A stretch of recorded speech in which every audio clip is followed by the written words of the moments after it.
त्या दिवशी जरा आखरीतच घडलं.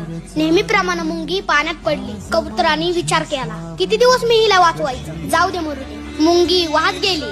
कबुतरांनी तिच्यासाठी झाडाचं पान खाली टाकलं, पण शेवटी मुंगी बुडालीच. दुसऱ्या दिवशी नेहमीप्रमाणे शिकारी आला. त्याने कबुतरावर नेम धाडला. बरोबर निशाणा साधला, पण आज त्याच्या पायाला चावणारी मुंगी मात्र नव्हती. घायाळ होऊन कबूतर खाली पडता पडता म्हणालं की काल जर मी मुंगीला वाचवलं असतं तर आज माझा जीव वाचला असता. माणसांचं पण तसंच आहे ना, मी किती वेळा त्याला मदत करू, जाऊ दे असं आपण म्हणत असतो ना. पण भावांनो, एक लक्षात ठेवा, दिवस सगळ्यांचीच बदलतील. त्याचं पण काळी, तो पण आपल्यासाठी कधीतरी आपल्या भावासारखा आपल्या पाठीशी भक्कम उभा राहील. म्हणून भावांनो, गोरगरिबांना आणि अडलेल्यांना कायम मदतीचा हात तयार ठेवा, कारण ती पण आपल्याला कधीतरी मदत करतील. काय मी बोलून गेलो, श्वास माझा थांबला.